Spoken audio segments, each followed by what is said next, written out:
Oi, pessoal, tudo bem? Meu nome é Matheus Henrique, do canal Autocrítica da Direita. Peço que se inscrevam no canal, assistam os outros vídeos.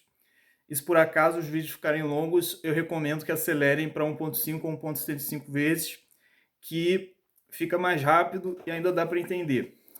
Bom, o que eu pretendo falar hoje é sobre esse vídeo polêmico aí do Olavo de Carvalho, esculhambando o Bolsonaro, xingando Luciano Hang, todo mundo e tal. E que já causou muito efeito, e como que isso deve ser analisado no contexto da política brasileira. Então, inicialmente, né, muita gente colocou aí, o Olavo abandonou o Bolsonaro, agora o Olavo abandonou o governo.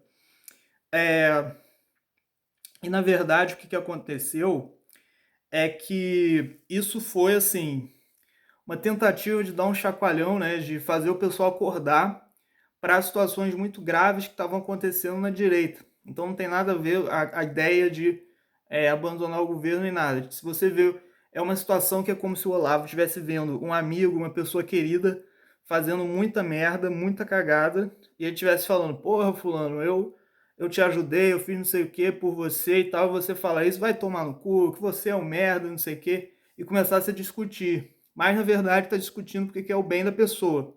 E a situação foi essa aí. O Olavo teve essa atitude, né, radical de ofensa, partir para as ofensas e para o enfrentamento aí, porque ele viu que o governo Bolsonaro precisava de pelo menos alguém que chamasse atenção de forma mais radical para ele acordar e parar de fazer tanta cagada. Que a verdade é que, considerando é, o, o, a perspectiva de alguém que quer colaborar e que se preocupa com a manutenção do projeto de poder da direita, muitas atitudes do Bolsonaro, inegavelmente, foram muito falhas e foram muito contraproducentes aí para a direita. Inicialmente, né, eu vou começar falando da importância do Olavo para o cenário cultural. E aí eu vi que muita gente que é mais bolsonarista do que olavista, que eu acho absurdo, porque se não fosse fundamento intelectual que o Olavo ofereceu para a direita, o Bolsonaro não ia nem saber o que está fazendo, continuar ia ser um Enéas da vida, um cara que defende o exército, que defende a tecnocracia, não sei o quê. Não sei se o Enéas é assim, é mais ou menos o Enéas militarista. E não ia nem saber que é conservadorismo nem nada, consequentemente, não ia fazer aliança com os evangélicos, não ia ver a importância de encarnar os valores da família brasileira, que foi uma peça mais importante para ele se eleger, foi o apoio dos evangélicos contra a ideologia de gênero, contra pautas da destruição da família brasileira. Se não fosse o Olavo, o Bolsonaro nunca ia saber o que é conservadorismo, saber da importância de lutar por esses valores, e não teria sido o fenômeno que ele foi politicamente. Então o Olavo é a raiz da direita, é o grande pilar da direita brasileira, inegavelmente. O que não quer dizer que a direita, todo mundo seja obrigado a concordar com tudo, nem nada, mas todo mundo tem que respeitar o Olavo bastante. Porque o Olavo foi o responsável pelo surgimento da direita brasileira, inegavelmente. Então todo mundo que eu vejo colocando, o Olavo nunca me enganou, tipo, meia dúzia de malucos, né, nas páginas aí da direita que falam, o Olavo nunca me enganou, o Olavo não presta, não sei o quê, porque traiu o Bolsonaro. Isso aí é uma imbecilidade, porque quem tem um mínimo de conhecimento, a mais do que o pessoal burrão mesmo, que o afegão médio, quem tem um pouquinho mais de conhecimento já consegue identificar que a ação dos intelectuais é a coisa mais importante para a criação dos movimentos políticos. Embora ela não seja perceptível a curto prazo, em médio e longo prazo, você vê nitidamente a marca do trabalho dos intelectuais ali nas discussões políticas e em tudo que acontece no cenário político. E o caso do Olavo foi bem isso. Então, um colega meu até falou, minha tia nem sabe quem é o Olavo, não conhece o Olavo e tal. Se você pegar, muitas vezes, feministas, os malucos aí dos protestos, antifas, coisas, e perguntar pro cara, porra, você já leu Theodor Adorno? Você já leu Max Horkheimer, não sei o que, os teóricos lá? Já leu Hegel? Provavelmente não leram porra nenhuma. E tudo que eles estão fazendo ali começou lá atrás, no idealismo alemão, no Hegel, nos primeiros hegelianos, depois no Marx, depois nos teóricos malucos lá. E se não fosse a ação dos intelectuais, eles não iam nem saber quais ideias teria para eles defenderem. Então a ação dos intelectuais é fundamental. E uma coisa que eu vejo bem, um exemplo bem concreto disso aí, é que o pessoal usa o termo narrativa à torto e à direito aí na mídia. E esse negócio de narrativa começou com o Olavo. O Olavo já falava que, na verdade, narrativa, esse termo nos vídeos do Olavo é importante porque ele fala que a busca pela atividade filosófica deveria começar com uma atividade narrativa de descrição do que está acontecendo na realidade. Então, a busca pelo conhecimento e, consequentemente, a cultura literária e tal, são um enriquecimento, são um processo necessário para o enriquecimento da narrativa que você vai fazer para explicar o que está acontecendo. Aí tá. Aí o que acontece? Hoje em dia, eu percebi que, sei lá, desde o ano passado para cá, mais ou menos, o Caio Coppola, o jornalista da CNN, todo mundo repete o negócio de narrativa, narrativa, narrativa. E até mesmo o sentido da ideia de narrativa foi distorcido, porque nas aulas do Olavo, narrativa nunca teve um significado pejorativo. E hoje em dia, nas discussões públicas, narrativa tem um significado pejorativo, como se fosse narrativa versus realidade. Fulano criou uma narrativa, o governo está criando uma narrativa, não sei o quê. E isso chega num ponto que até mesmo os inimigos do Olavo, até o Witzel, que não deve se enxergar como tal, porque não deve saber quem é o Olavo, mas politicamente ele é um inimigo do grupo bolsonarista. Então, assim, até os inimigos do grupo inspirado pelas ideias do Olavo passam a usar o termo que surgiu nas aulas do Olavo. Porque as aulas do Olavo, já desde 2014, 2015, já vejo o Olavo falando de narrativa, e nos outros grupos nunca vi esse termo sendo usado assim com tanta frequência. Só hoje em dia que o pessoal está usando narrativa, narrativa, narrativa. Então, obviamente, porque eles se inspiraram de alguma forma nos alunos do Olavo, isso foi reverberando, e pelo menos esse termo narrativa foi sendo usado hoje em dia até porque é inimigo do Olavo, mesmo sem saber das origens dessa ideia. Então isso é um pequeno exemplo, isso é apenas uma palavra, um conceito aí usado, mas além dos conceitos, as ideias no geral, as formas de enxergar a realidade surgem dos grupos intelectuais e depois vão reverberando em grupos cada vez maiores até chegar no povão e vão pautar, vão delimitar os horizontes das discussões públicas sobre política, sobre o que quer que seja que envolva julgamentos morais, envolva alguma coisa sobre como as pessoas enxergam o mundo. Então tudo isso aí começa com o trabalho dos intelectuais. E é por isso que é inegável que, se não fosse o trabalho do Olavo, não existiria hoje direita no Brasil, nem projeto bolsonarista, nem merda nenhuma. Então, é nesse sentido que o Olavo é a inspiração do bolsonarismo, inegavelmente, e inspira aí a direita.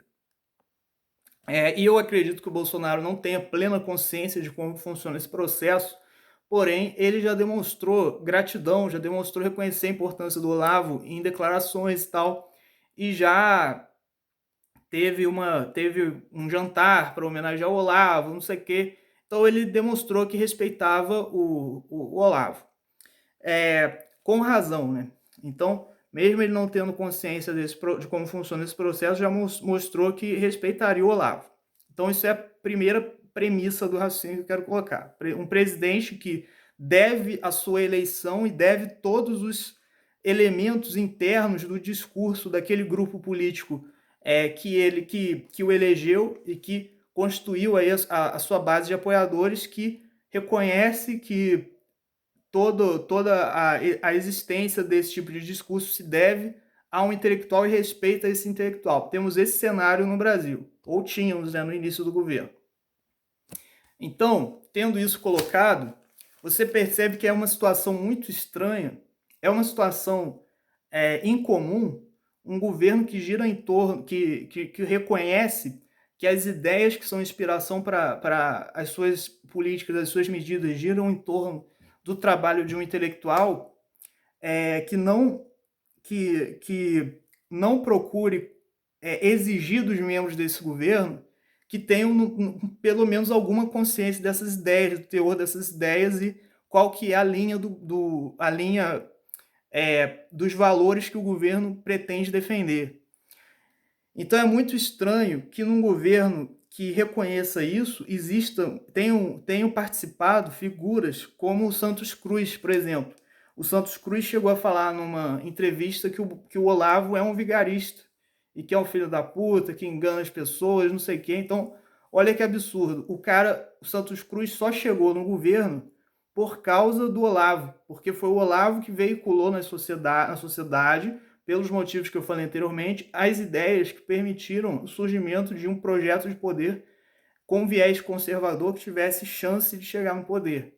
Então o cara faz parte de um governo que, se não fosse o Olavo, não teria existido. Então ele deveria ser grato ao Olavo, deveria reconhecer também a importância do Olavo procurar seguir os conselhos dele. Mas, no entanto, o que ele fala? Não, o Olavo é um vigarista, porque ele fala palavrão, não sei o quê. E o cara começou a transmitir mensagens ofendendo o Olavo e desprezando. Então é uma situação absurda. Então, felizmente, o Santos Cruz saiu do governo. Porém, ainda tem o caso do Mourão, que também, em declarações públicas, demonstrou desprezo pela figura do Olavo. Demonstrou, não, o Olavo é um astrólogo, não sei o quê, não é uma pessoa séria. Ou seja, também é a mesma situação. Ele só está ali no governo graças ao trabalho do Olavo, que fez surgir a direita, e chegou lá e demonstrou desprezo pelo Olavo, além de se posicionar a favor do aborto. Então, o general Mourão é o caso de falar, porra, se você era a favor do aborto, se você é contra os valores cristãos, contra os valores tradicionais do Ocidente e tal, e despreza esses valores, acha que são ideologias, meras ideologias, e você está acima disso, você é o gostosão, você é pragmático, e você quer fazer uma oposição a esses valores, então por que você aceitou ser o candidato a vice-presidente nessa chapa? Então também é o caso, o cara chegou ali, surfou na onda do bolsonarismo, que surgiu graças ao Olavo de Carvalho, e chegou ao poder graças ao Olavo de Carvalho, e quando chegou lá, demonstrou desprezo e demonstrou raiva, além de ingratidão, desprezo pelo Olavo, e ainda procurou ser agressivo e ofender o Olavo. Então isso é uma coisa inimaginável no caso da esquerda, chegar lá o Lula ou sei lá quem, ficar esculhambando, se bem que não tem nenhum intelectual da esquerda relevante no mesmo nível que o Olavo, mas mesmo os mais ou menos, tipo, sei lá, o Leonardo Boff, Frei Beto, ele imaginava chegar lá e ficar, não, o Frei Beto aí ninguém sabe quem é, então ele é irrelevante, ele é um palhaço, não sei o quê. É óbvio que o pessoal da esquerda reconhece a importância dos intelectuais. E na direita você vê isso aí, você tem vários oportunistas embarcando no projeto do governo, que quando chegam lá, eles têm aí são desonestos, são canalhas a ponto de querer desprezar e querer ofender o cara que foi responsável pelo surgimento daquela vertente política que elegeu o governo. Então eu estou me referindo a esses casos para demonstrar por que ao longo do tempo o Olavo foi ficando puto com o governo. E tudo graças ao quê? Ao papel dos generais. Foram sempre generais militares que ali demonstraram ainda estar vinculados à mentalidade positivista, ainda que eles não tenham consciência direito do que é o positivismo, não sabem nada. Eles demonstraram com essas declarações, essas falas de que procuram desprezar, procuram ver de forma negativa aquilo que é ideológico, não sei o quê, que hoje parece que o general Ramos também é um nome alinhado aí a essa linha, alinhado a esse tipo de pensamento, que procuraram sempre desprezar e sacanear o intelectual que foi a responsável pela base da eleição desse governo. Então, hoje, isso se reflete na atitude de alguns generais que provavelmente que assessoram o Bolsonaro, provavelmente são responsáveis pela atitude do governo de deixar passar todas as críticas, todos os insultos ao governo e tentar não criar intriga, tentar se reconciliar, tentar se conciliar com todo mundo, ser bonzinho com todo mundo. E por esse motivo que o governo não procura tirar as armas dos seus inimigos, e aí está sempre se ferrando, tendo que enfrentar crise, etc. Que é o que o Olavo já vem alertando há muito tempo. Então você vê que é uma situação em que o governo chegou lá graças ao Olavo, e no processo que ele chegou ao poder, tinha um monte de traidores e um monte de oportunistas que, quando chegaram lá, se voltaram contra as bases que foram responsáveis por eleger esse governo. Então é uma situação absurda. Então ele tem razão de ficar puto. Além desse acúmulo de atitudes ali de generais que estavam fazendo parte e que procuraram ainda ofender o Olavo e ofender as bases, desprezar as bases que foram responsáveis por colocar eles no poder, eles ainda veem situações que o Olavo está se ferrando lá, e eles, considerando que eles já teriam demonstrado ali, pelo menos o Bolsonaro e a família Bolsonaro já demonstraram que teriam respeitado, teriam entendido que o Olavo foi responsável pela eleição deles, numa situação que o Olavo está se ferrando e o governo procura sempre, os generais ali procuram sempre apaziguar a situação, puxar o saco aí do pessoal esquerdista, o pessoal isentão que está contra o governo. Contra eles o governo não faz nada, procura ser agradável. E quando tem alguma coisa contra o Olavo, que está só se ferrando, o governo e o pessoal que deveria apoiar o Olavo fecha os olhos e finge que não está acontecendo. Então eles colaboram, pela sua inatividade, pela sua passividade, acaba colaborando com o pessoal desonesto e maluco aí que quer prejudicar o Olavo e quer ofender o Olavo. Então essa é a razão da revolta aí do Olavo e dessas declarações polêmicas e mais radicais que ele teve. Então é óbvio que não é a situação que o Olavo abandonou o governo, agora o Olavo, igual o Nando Moura tentou falar, porque o Olavo não me escutou antes, então agora está isso como se fosse, como se o Olavo o problema do Olavo com o Bolsonaro fosse o mesmo do Nando Moura, como se ele, o Bolsonaro virou esquerdista, virou a mesma coisa que o PT, então não vou apoiar. Óbvio que não é isso. O que o Olavo está criticando é justamente o contrário, é que o Bolsonaro não está sendo direita o suficiente, não está demonstrando conexão com as suas bases, que seria necessário para ele se manter no governo. Parece que ele não está governando nada e ele está entregando entregando toda a autoridade e a tomada de decisões nas mãos dos generais, que na verdade são traidores do governo, porque eles chegaram lá graças aos conservadores, os conservadores que infelizmente a maioria são trouxas e ainda depositam confiança nos generais. Eles pegaram e sacanearam esse pessoal, todo mundo, tentando dar um viés positivista e pragmatista para o governo, consequentemente sendo agressivo a todos os valores tradicionais e tal, os valores cristãos que basearam a ideia do projeto de poder do Bolsonaro. Então, esse é o teor das críticas do Olavo. Então, não é nada que eles estão rompendo com o governo, nem merda nenhuma assim. É simplesmente pressionando o Bolsonaro por ele não estar sendo fiel aos valores da direita, valores do conservadorismo e tal, da tradição cristã, que foram responsáveis pela eleição dele. Então, eu espero que isso aí seja resolvido. Espero que como eu vi aí que o Luciano Hang, que o Olavo também esculhambou porque ele não ajuda direito e tal, o Luciano Hang já estava falando, temos que ajudar o Olavo e tal. Então é justamente esse efeito que o Olavo estava querendo. Tinha que ser uma coisa radical, que chamasse muito atenção, para o pessoal ver que é uma situação grave, que alguma coisa tem que ser feita. E, consequentemente, o pessoal demonstrasse maior preocupação aí em se conectar com as bases do olavismo, do conservadorismo, que foram responsáveis por eleger o Bolsonaro. Então, por enquanto é isso. Ainda tem mais para falar sobre esse assunto, mas por enquanto acho que só isso mesmo. Muito obrigado.